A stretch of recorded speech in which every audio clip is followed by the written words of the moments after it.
자, 우리 수업 시작해 보도록 합시다. 오늘 벌써 1월 24일이야. 벌써 1월달이 다 끝나가. 어쩌냐? 응? 졸업식 했냐? 그럼 지금 중졸이네? 최종 학력 중졸? 응? 고등학생 아직 안 됐지? 일반인이네? 어? 응. 최종 학력 중졸의 일반인과 여러분 수업을 하게 되겠습니다.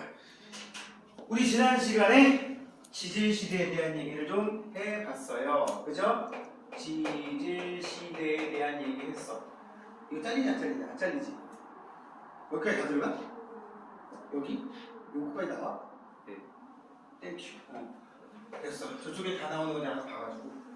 자, 지질시대라고 하는 건 지구의 역사가 시작된 약 46억 년 전부터 해서 현재까지를 지질시대라고 얘기를 했고요.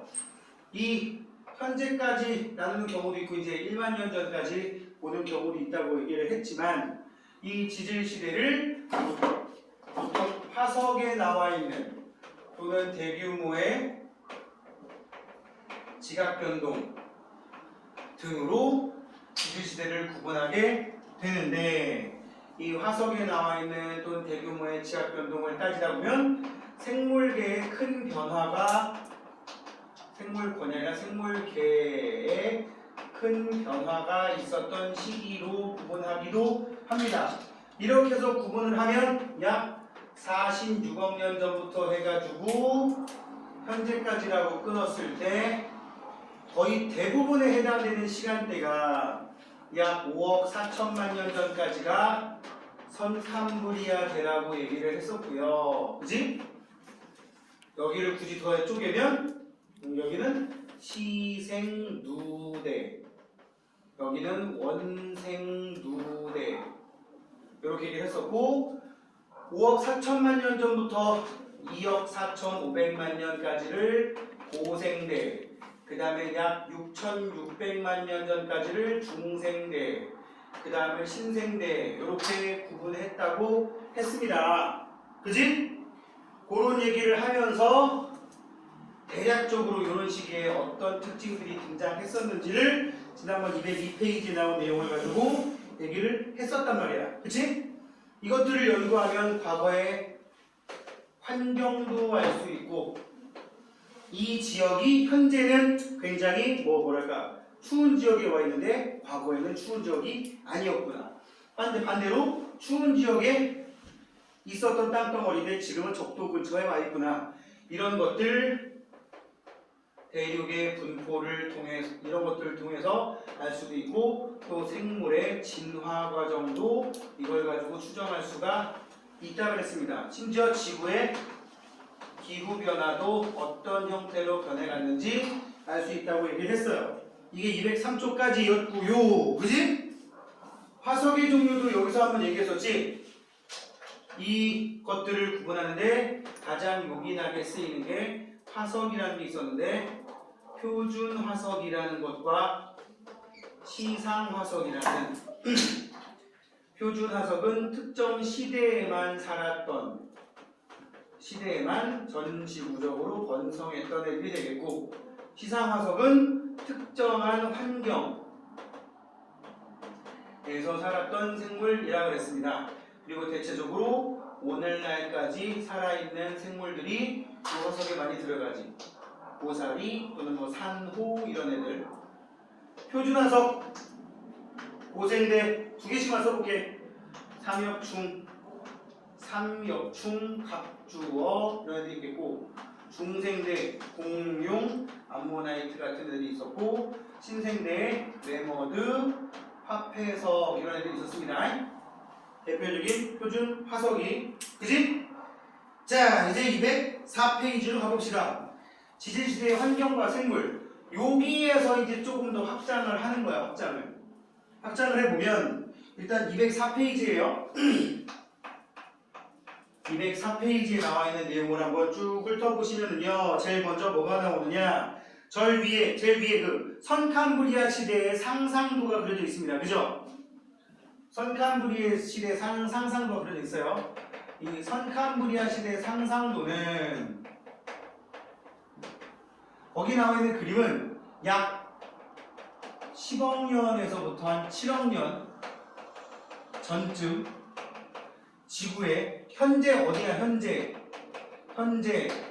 호주 오스트레일리아라고 하는 지역의 에디아카라라고 하는 언덕에서 이 시기에 살았던 무척추동물, 연체동물 이런 것들의 흔적이 많이 발견되고 있거든. 그걸 가지고 추정을 해낸 에디아카라 동물군 복원도라고 해서 되게 유명한 그림을 흉내낸 그림이야. 그 그림은 아니고 그 그림을 흉내낸 그림이 돼요. 그런 게 있고요. 그 다음 두 번째 그림은 양서류가 등장을 하고 있고 삼엽충이 등장하고 있습니다. 네, 고생대라고 볼 수 있지. 삼엽충 때문에 끝났어. 양서류가 번성하고, 참고로 양서류는 고생대 후반기에 좀 번성한 애들인데, 그 다음에 거기에 등장하는 삼엽충 이런 거 나온 거 보니까 고생대를 상징하는 그림인 것 같고요. 그 다음 세 번째 그림은 중생대에 해당하는 그림일 텐데, 나와 있는 게 뭐뭐 나와 있냐? 공룡 나와 있고 그 다음에 여기 식물들은 주로 양치식물의 군락으로 되어 있습니다. 무슨 식물? 양치식물의 군락으로 되어 있어요. 그 다음 네 번째는 신생대의 그림이고요. 네 번째 신생대 그림이고 매머드가 나와 있고 그리고 식물들은 아마 속시식물이 번성하고 있습니다. 여기서 지금 얘기를 더 했는데 중생대는 양치식물 플러스 거치식물 같이 나와 있습니다. 여기다 사실은 내용 동그라미 2개 정도 해야 돼. 요게 번성했다면 얘는 더 번성했으니까. 응? 자, 이제 그런 내용들을 표를 통해서 한번 보도록 합시다. 줄 한번 거볼게요. 선캄브리아 시대 전반적으로 온난하였고 말기의 빙하기 보기 줄거봐. 빙하기면 추웠다는 얘기야, 더웠다는 얘기야, 수민아? 추웠다는 얘기지. 빙하기가 특정한 시기만 빼고 계속 등장은 해. 자, 수립분포 지각변동을 많이 받았고 왜 많이 받았을까? 와? 왜 많이 받았을까? 오래됐으니까. 선캄브리아 시대는 대충 평균적으로 지금으로부터 20억 년, 30억 년 된 곳이라서 지각변동을 굉장히 많이 받았고, 얘기 나온 김에 우리나라에서 선캄브리아 시대 지층으로 되게 유명한 동네가 서울 경기 지역이에요. 서울 경기 지역에는 선캄브리아 시대 지층을 기반으로 한 곳에 중생대의 마그마가 끼어든 흔적으로 되어 있는 것들이 제일 많아. 조금씩 세세하게 따지면 조금씩 다르긴 하지만 대체로. 그래서 제일 오래된 지층이, 우리나라에서 가장 오래된 지층이 인천광역시 옹진군 대이작도라는 곳에 해안가에 막 이렇게 휘어진 구조가 바위 속에 드러나 있어. 그게 약 25억 년 전 지층이야. 근데 그런 지층들은 대체적으로 그냥 예쁘게 층층층 나온 데들이 거의 없어. 다 지층이 끊어져 있든가 휘어져 있든가. 왜? 지각변동을 그만큼 오랫동안 많이 받았을 거라고.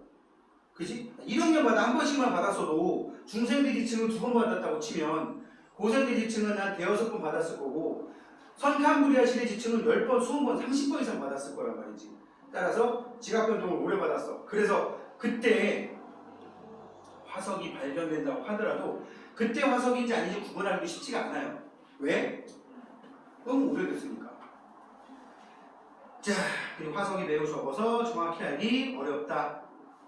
생물, 화석이 드물게 발견된다. 단단한 부분이 없기도 했지만 뭐도 하다고? 너무 오래돼서 훼손됐다고. 자, 바다에서 최초의 생명체가 줄거. 지금으로부터 한 40억 년 전쯤에 지구가 탄생하고 나서 약 5억 년, 6억 년 정도 지난 시점에 바다에서, 물속에서 생물이 최초로 등장을 합니다. 최초의 생물이 등장한 이론에는 보통 한 2-3가지 정도 이론이 있지만 가장 유력한 게 화학 반응을 지네끼리 막 이거랑 저거랑 섞이고 분해되고 하다가 어떻게 하다 보니 우연히, 이게 일단 정설이야. 이거를 뭐라고 한다? 화학 반응설이라고 부릅니다. 사실은 원시 지구에는 에너지가 굉장히 많은 상태였대요. 대여라고 하잖아. 나도 어차피 화기는 썰마다 좀 다르니까. 그래서 굉장히 에너지가 많은 상태였고 대기권에서는 각종 막 천둥번개 같은 게 치면서 벼락 내리쬐고 자외선이라는 에너지 유입되고 적외선 유입되고 우주공간에서 온갖 전파, 전기일기 입자들이 막 유입되고 있었고 대기 중에는 메테인, 암모니아 같은 나중에 유기물이 될 수 있는 성분들이 대기 성분에 있었고 CH4 메테인은 탄소의 공급원으로 나중에 쓰이게 됐고 NH3 암모니아는 질소 공급원으로 쓰이게 된다고. 탄소가 생물체를 이루는 유기물의 축을 이루는 원소고 질소는 단백질의 구성원소에 쓰인단 말이야. 이런 것들이 막 번개가 치고 막 때려박다 보니까 온갖 물질들이 생겨가지고 바다 위에 둥둥 떠 있었대요. 이 방 둥둥 떠 있던 이 바다를 그래서 실제로 쓰는 용어야 수프의 바다라고 불러요. 수프 알지? 쇠고기 수프. 갈색으로 된 이렇게 뿌연 고기 위에 채소, 고기 덩어리가 막 떠 있잖아. 이거와 비슷한 형태로 물론 눈에 안 보이지만 굉장히 영양분이 많은 상태가 되어 있었대. 그렇게 만들어진 여러 가지 유기물들 중에서 극히 일부가 생물로 진화를 했다라고 보는 게 지금 화학 진화설의 기본이라고. 썰인데도 불구하고 그걸 정설로 여기는 이유가 뭐냐? 그거를 얘기를 안 하면 그 뒤에 진화 설명이 안 되는 거야. 그럼 시작을 확실하게 해달라. 그걸 알면 여기 있겠냐 우리가? 하나님이지. 그러다 보니까 거기는 그렇다고 치자라고 전 세계 모든 과학자들이 그렇다고 치고 그 다음부터 이제 설명을 해나가기 시작한 거라고. 그렇게 만들어진 미세한 유기물들이 처음에는 여기 영양분이 너무 많다 보니까 스스로 영양분을 생산할 생각을 안 하고 그냥 먹고만 사는 거야. 먹고만 사는 거야. 널려 그냥 주변에 있는 또 다른 유기물들을 섭취하고 이렇게 자기한테 필요한 영양분을 섭취를 통해서 막말로 이걸 섭식이라 그러지. 잡아먹는 거. 잡아먹던가 주워먹던가 흡수하던가 이렇게 해서 사는 생물들을 종속 영양생물이라고 부릅니다. 제가 필기를 안 하는 이유가 지금 드리는 이 과정이 있다는 것만 알면 돼. 처음에는 영양분을 어디서 얻기만 해. 종속 영양생물이라고 해. 우리도 종속 영양생물이야? 광합성 할 줄 알아? 모르지. 나도 못해. 제 친구는 가끔씩 햇빛 좋을 때 하던데요. 그건 광합성이 아니라 비타민 D 합성하는 거예요. 아시겠죠? 광합성은 햇빛 받고 이산화탄소와 물을 이용해서 포도당이나 농관을 합성하는 게 광합성이잖아. 공유, 그지? 응?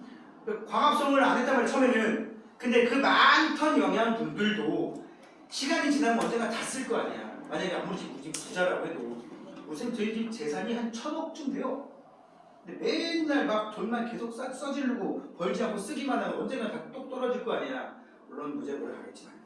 그치? 내 꿈이 그거야. 응? 평생 놀고 보는 거. 선생님 수업 때 얘기 안 했나? 선생님은 지금도 40대 후반이지만 아직도 꿈이 있다고. 내 꿈은 뭐야? 한량. 한량이 뭐야? 하는 일 없이 노는 사람. 그냥 평소에 오늘 여기 한번 가볼까? 내일 저기 한번 가볼까? 내일 수영장 가볼까? 내일 산에 가볼까? 이런 거. 이제 얘들 표정이 요새 표정이 백수잖아요. 백수와의 차이는 백수는 경제력이 없이 노는 사람.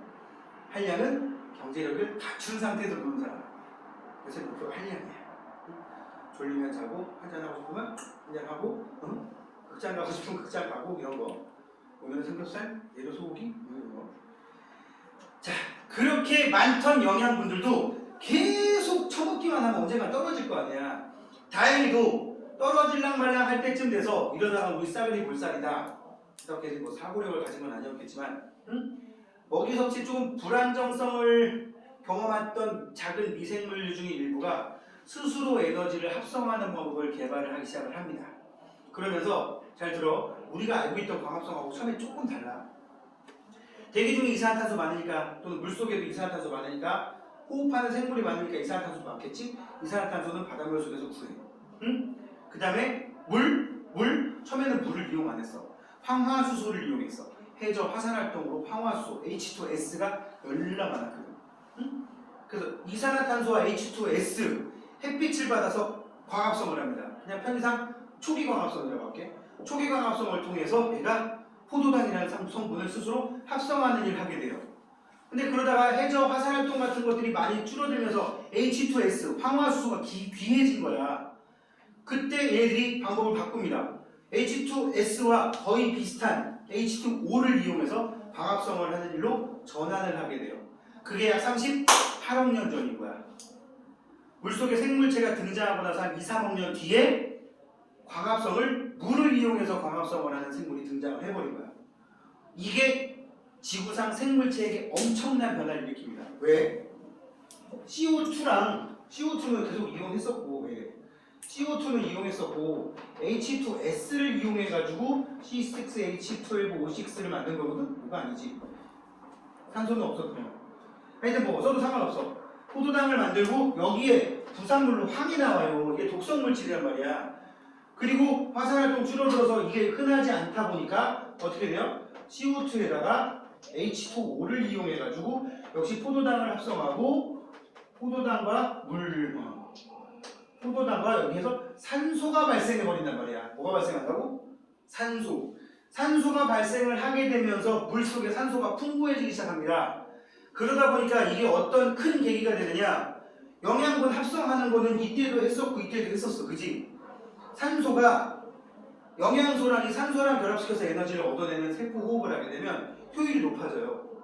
황을 이용하는 경우보다 훨씬 효율이 높아져. 효율이 높아지면 어떻게 되느냐, 에너지를 다량 섭취하고 다량 소비할 수가 있어. 사이즈가 커진단 말이야. 이렇게 커지는 생물체가 된 지는 거의 한 20억 년 정도밖에 안 됐다고. 광합성을 최초로 하고 이렇게 풍부한 산소를 이용해서 생물이 거대해진 거는, 여기서 거대하다는 거는 이 생물이 이제 보이는 대로 되는 거예요. 이런 거야. 이렇게 되는 거는 지금으로부터 한 15억 년, 20억 년밖에 안 됐다고. 그러다가 이제 광합성을 하는 애랑 잡아먹는 애들이 공존하는 상황이 거의 20억 년 가까이 진행이 된 거지. 그러는 와중에 바닷속에 이제 산소가 되게 많아졌어. 실제로 약 30억 년 전쯤에 지구 표면을 상상한 어떤 다큐멘터리를 봤는데 바다로 되어 있는 부분은 그냥 초록색이야. 얕은 바다는 무조건 광합성하는 세균, 여기 남세균이라고 나옵니다. 사이아노박테리아, 그치? 이게 얕은 바다를 싹 덮어가지고 육지 주변의 바다는 아예 초록색으로 찍혀 있었을 거라고 걔들 맨날 개쓰레기를 만들잖아. 그치? 내가 본 기억이 나서 얘기해 주는 거예요. 그만큼 광합성을 하는 애가 풍부해지니까 물속에 산소가 풍부해지고 생물은 계속 커진 거야. 그러던 중에 약 25억 년 전쯤에 그 과정에 끼어 있어. 이 사이아노박테리아, 남세균이 광합성을 해서 만들어진 산소가 바닷물 속을 포화시킨 거야. 물속에 산소가 이제 꽉 찼어. 아니 뭐 꽉 차면 어떻게 되겠냐. 그러니까 이 물속에 있는 생물들이 쓰기에는 풍부하고도 남을 만큼, 쓰고도 남을 만큼 산소가 계속 만들어지니까 나중에 어떻게 돼? 뽀글뽀글 대기 중으로 나가게 된 거야. 그게 약 25억 년 전쯤 돼. 아직도 택도 없지? 한 이쯤에 만들어진 거, 이쯤에. 대기 중으로, 그때까지만 해도 대기 중에 산소가 아예 없었대요. 제로. 그런데 물속에서 만들어진 산소가 대기 중으로 뽀글뽀글 나가기 시작을 했고, 이것들이 이제 한 지금으로부터 한 10억 년 전, 7억 년쯤 돼가지고 대기 중에 어느 정도의 농도를 유지하게 됐어. 그러다가 또 천천히 이제 고생대가 되기 전쯤에 요쯤 돼가지고 대기 중에 산소가 O2잖아, O2. 책이 O2잖아. O2가 쪼개져가지고 O와 O가 된 거야. 산소 기체 분자가 산소 원자가 됐지. 이 산소 원자가 그 옆에 있는 또 다른 O2랑 붙는 거야. O2랑 O가 붙어서 뭐가 만들어져? O3가 만들어져요. O3가 막 만들어지기 시작해요. 여기를 전후로 해서. 그러다가 이 O3가 대기 중에 한 20km에서 30km 상공에 대기순환을 타고 올라가다가 축적돼서 어느 정도의 두께를 갖게 된 게 지금으로부터 약 4억 년 전쯤이란 말이야. 4억 년 전쯤이면 여기서 좀 더 지난 시점이지? 여기쯤 돼가지고 이제 무슨 일이 생기느냐.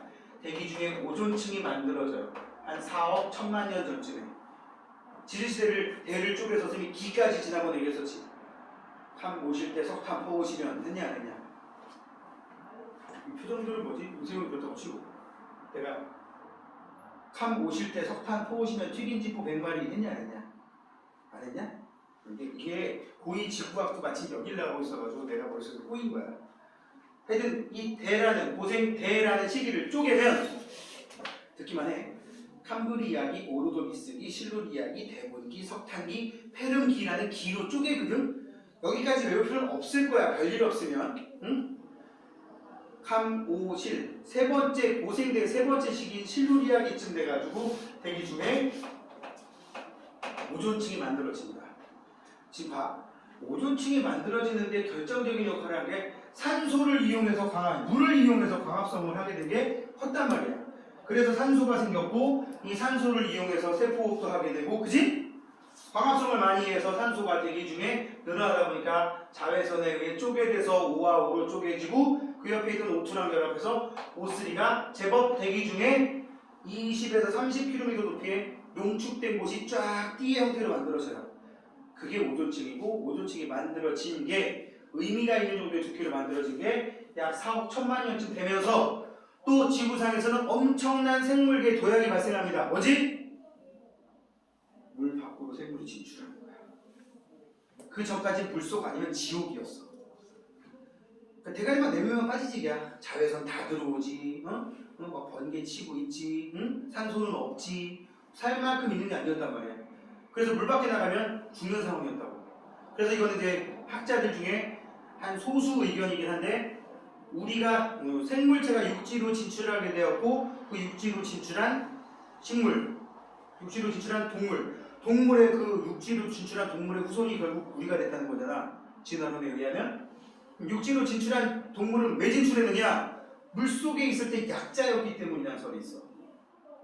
물속에 있어도 여러 포식자들에게 맨날 쫓기고 위협당하고 잡아먹히고 하다 보니까 얘가 이래 주거나 저래 주거나 상관없다.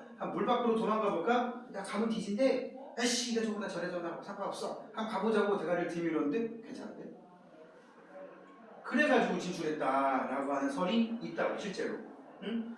그때 이제 것들은 뭐냐면 지느러미와 앞다리의 뭐 중간 정도의 형태를 띠고 그러다 이제 진화를 거쳐서 양쪽 생활에 다 적응하게 된 생물 양서류가 등장하게 되고 나중에 육지 생활에 적응해서 파충류가 되고 조류와 포유류로 진화했다라는 게 진화설이잖아요. 그지? 개인적으로 그냥 반만 믿지만 자, 그렇게 보기도 합니다. 특히 거기 선캄브리아 시대 말기에 보니까 단세포 생물과 원시 해조류 여기서 해조류라는 건 뭐야? 김, 미역 이런 거 얘기하는 거지? 광합성하는 애들이야. 후기에 최초의 다세포 생물 출현 이게 그 밑에 에디아카라 동물군 화석으로 남아 있습니다. 됐습니까? 그렇게 세월이 흘러가다가 약 고생대 5억 4천만 년 전쯤에 돌아와서 기후가 온난하고 말기에 빙하게 있었던 그 고생대가 되었는데 고생대 특히 말기에는 고생대 말 또는 중생대 초반에는 이 지구상에 있는 대륙이 하나로 뭉쳐있던 시기가 있었고 그걸 이제 판게아라고 한다. 들어봤지? 그렇지? 자, 고생대 전반적인 거 봅시다. 초기에 생물의 수가 급격히 증가하였다. 점점점 딱딱한 부분, 단단한 부분을 가진 생물들이 고생대에 와서 확 나타납니다. 확. 대표적인 게 누구야? 삼엽충. 또 물고기 형태를 띠고 있는데 등껍질이 딱딱했던 갑주어. 이런 애들이 등장하게 된단 말이야. 특히 갑주어는 어류의 조상이지 최초의 척추동물이라는 타이틀도 갖고 있습니다. 갑주어는. 응? 물고기 척추 먹어봤어? 준수 먹어봤어? 못 먹어봤어? 물고기 척추 본 적 있어 없어? 생선 가시 새끼야 그게 물고기 척추야. 물고기 척추라니까 뭐지? 가시 중에 굵은 가시 있지? 이거 중에 이거. 이게 물고기 어류 척추라고 그러고 이런 말은 웃기는데 걔네들도 그 굵은 가시 또각하고 뽀개면 속에 약간 찐득한 실 같은 거 나오는 거 알지? 몰라? 아이 그렇게 잘한다. 혹시 생선 엄마가 발라주고 막 숟가락에 얹어주고 그러진 않지? 생선 이렇게 뽀개 먹다 보면 가끔씩 굵은 가시 뽀개면 속에 약간 뭐 찐득한 거 좀 나옵니다. 응? 이렇게 늘어지는 거 그렇게 탄력성이 있지는 않은데 그게 물고기 척수에 있는 신경이야. 응? 갑자기 먹는 얘기가 좀 쏙쏙이 드는데 배고파? 응? 수민 돼지 척수 먹어봤어? 뼈에 잡고 먹어? 가끔 뼈에 잡고 잘 먹는 사람들이 그 알지? 이렇게 뼈 이렇게 돼 있잖아. 등뼈 또각또각 다 분질러서 쪽쪽 빨아먹는 사람도 있지. 또각또각 분질러면 속에 약간 찐득찐득한 거 나오지. 그게 돼지 척수야. 골수 뒤로 연결되는 돼지 얘기하면서 나한테 그러지? 아무튼 그런 척추를 가진 최초의 생물이 갑주어란 말이야. 알겠지? 자, 이런 타이틀 가진 애들을 좀 알아야 됩니다. 자, 그리고 초기에 생물의 수가 급격히 증가했다는 말을 이렇게 해도 얘기해요. 아까 쌤이 얘기했던 거 기억나나 모르겠는데 여기 지구에 하나밖에 없냐. 고생대를 쪼개면 뭐가 된다 그랬지? 캄브리아기, 오르도비스기, 실루리아기 이렇게 얘기했었지. 캄브리아기가 고생대의 첫 번째 시기라서 이 선캄브리아대 이름 자체가 웃긴 거야. 첫 번째가 캄브리아기인데 캄브리아기보다 먼저 시대라는 뜻이야. 그냥. 먼저 선자. 그래서 캄브리아기 때 생물체들이 고생대부터 여기다 쓰면 고생대에 와서 지구상의 생물체들이 엄청나게 늘어나기 시작을 합니다. 종래 개수도 늘어나고 개체수 자체도 늘어나는 그런 일이 생기는데 그거를 캄브리아 대폭발이라고도 얘기를 해요. 뭐라고 한다고? 캄브리아 대폭발.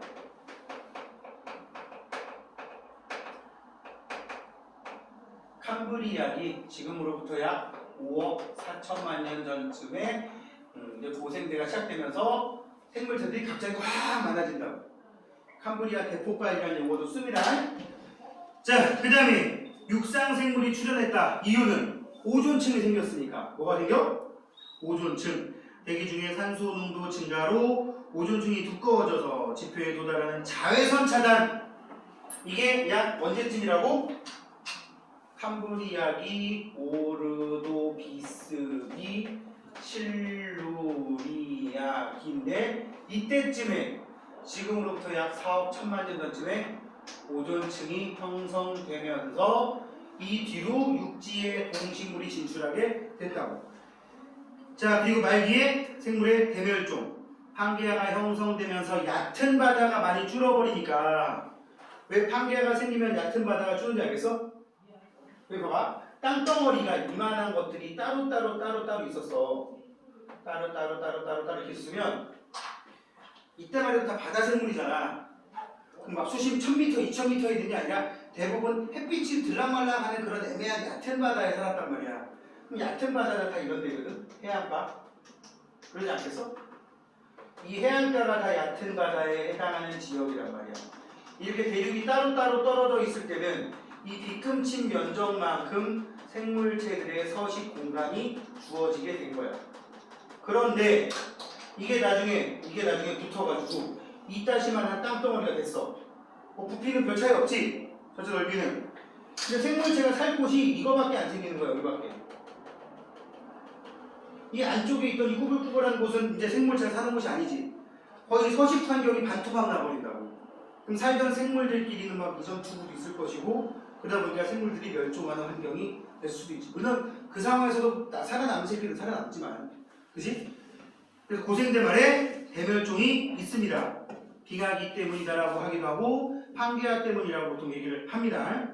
자, 번성했던 생물들 바다에 무척추동물, 삼엽충, 방추충, 완종류, 완종류는 이제 소라 같은 거, 응? 약간 이제 놀이동산 같은 데 가면 번데기와 양대산맥 있잖아.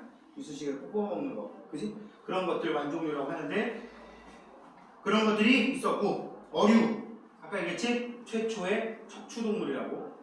그 다음에 육지는 양서류, 곤충류가 번성했고 식물류는 양치식물이 번성했고 특히 양치식물이 번성했던 시기를 여기 대본기 다음에 석탄기라고 나오는데 이때가 양치식물의 최전성기라고 보셔도 돼요. 왜? 저때 번성했던 양치식물이 땅속에 파묻히고 열과 압력에 따라 변해버린 게 오늘날 우리가 사용하는 석탄이 됐기 때문에 석탄기라고 불러.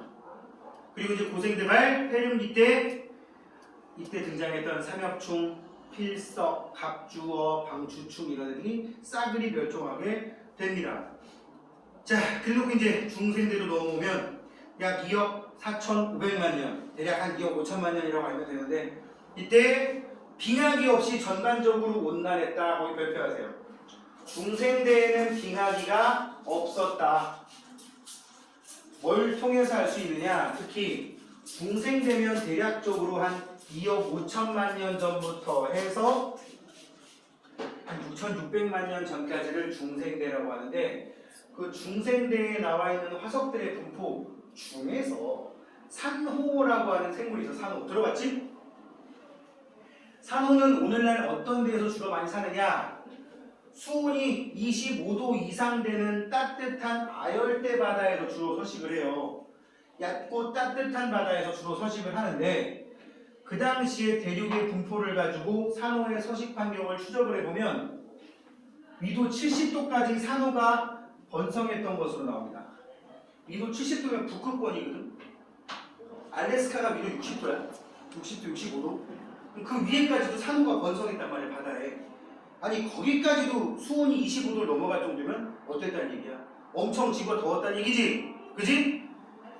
그래서 약 2억 4,500만 년부터 6,600만 년까지 있는 중생대라는 시기는 대략적으로 지구의 평균 기온 자체도 한 25도C 정도 됐고요. 심지어 대기 중에 산소 농도도 현재 대략적으로 산소가 21% 정도 되거든. 대기 중에 한 24%까지 갔다고 알려져 있어요. 자, 이것을 쓴 이유가 있어. 현재 지구의 평균 기온이 15도야. 근데 중생대 때는 평균적으로 25도였대요. 산소 농도도 이렇게 높았대요. 그럼 이걸 통해서 끄집어낼 수 있는 게 뭐냐? 생물들의 에너지 효율이 무지하게 높아질 거라고. 아까 선캄브리아 시대 얘기할 때 살짝 얘기했어. 에너지 효율이 높아지면 무슨 일이 생긴다? 생물이 거대해진다. 그래서 등장하는 애들이 뭐야? 다이노소어, 공룡류가 등장하게 되는 거라고. 알겠지? 자, 거기 중생대 전반적으로 온난화였다. 거기 보면은 판게아가 분리되면서 대서양과 인도양이 형성되기 시작했다. 그 전에는 대서양이라는 바다랑 인도양이라는 바다가 없었다는 얘기지. 이것도 여러분들의 응용 문제로 잘 나옵니다. 대서양 바닥의 해저 지형에서 삼엽충 화석이 나왔다. 말이 돼 안 돼? 삼엽충은 고생대 바다에서 번성했던 생물인데 그때는 대서양이라는 바다가 아예 존재도 안 했어. 대서양 바닥에 삼엽충 절대 안 나와. 인도양도 마찬가지야. 인도양에서 갑주어의 화석이 나왔다. 말도 안 되는 소리지. 그치? 응? 그냥 일반적인 바다에서 이게 나왔다 저게 나왔다 하면 되는데 구체적으로 대서양에서 인도양에서는 틀린 거라고. 알겠죠? 자, 그리고 전 세계적으로 지각변동이 활발하였고 로키, 안데스 산맥 같은 녀석들이 생겼다. 중생대에 만들어진 습곡 산맥이고요. 파충류의 시대, 말기의 생물의 대멸종, 바다에서는 암모나이트가, 육지에서는 파충류, 거시식물, 그 다음에 시조새, 포유류도 등장했고요. 속시식물도 등장했지만 전성기는 아니었습니다. 자, 그 다음에 이제 신생대에 와서 신생대에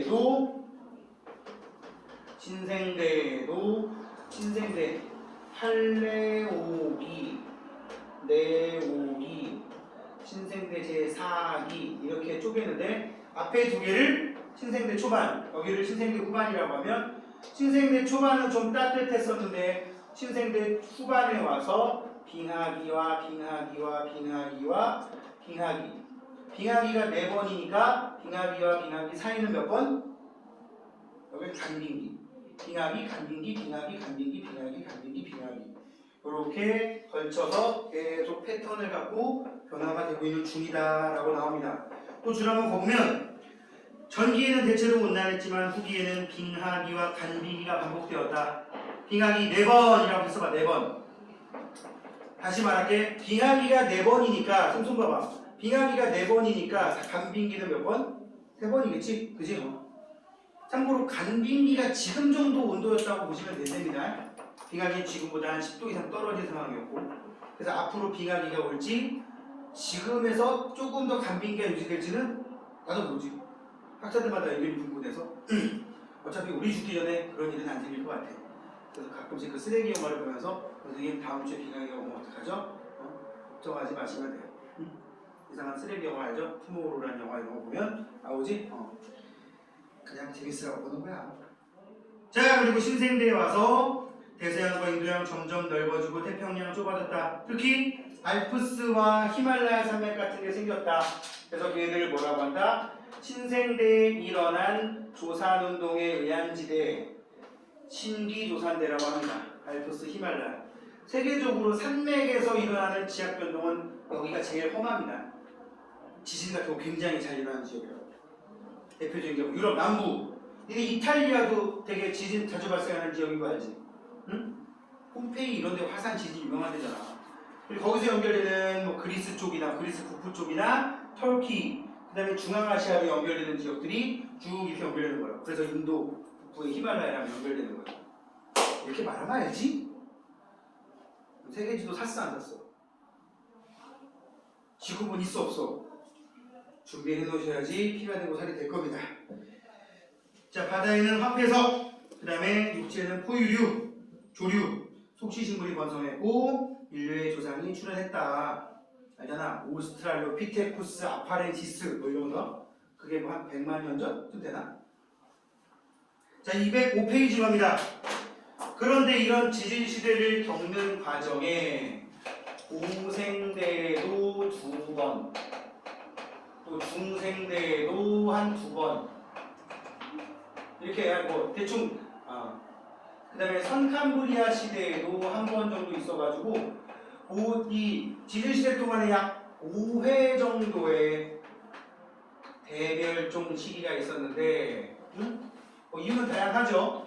대륙이 하나로 붙어서 운석이 충돌해서 등등등 있는데, 이 대멸종 시기를 겪으면서 환경의 변화가 급격하게 일어나게 되었고, 환경 변화가 대멸종을 유발하게 된 거지. 이런 과정에서 살아남은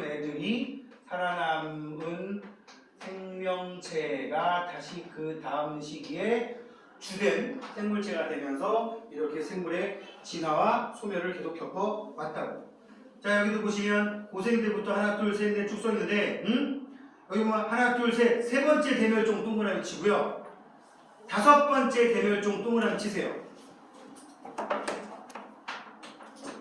세 번째 대멸종과 5번째 대멸종이 가장 중요한 내용인데, 세 번째가 모생대 말, 중생대 초에 판게아가 생길 때, 이게 고생대 끝 부분이고요. 5번째가 중생대 말, 공룡이 멸종한 그 시기랑 일치해서, 보통 진짜 대멸종 그러면 이 세 번째하고 5번째 위주로 얘기를 하고 나머지는 짜잘한 거라서 그렇게 큰 의미를 두지는 않아요. 알겠지? 고생대말, 중생대말 요거 2개만 알아놓자고. 알았습니까? 자, 이런 시기가 지나면서 뭐라고 되냐, 거기 생물 다양성, 급격하게 변한 지구 환경에 적응하지 못한 생물은 멸종하지만 새로운 환경에 적응한 생물은 다양한 종으로 진화하여 생물 다양성이 증가하는 계기가 되었다. 그래서 공룡이 멸종한 지구에서 이제 포유류가 주인이 된 거지. 그지?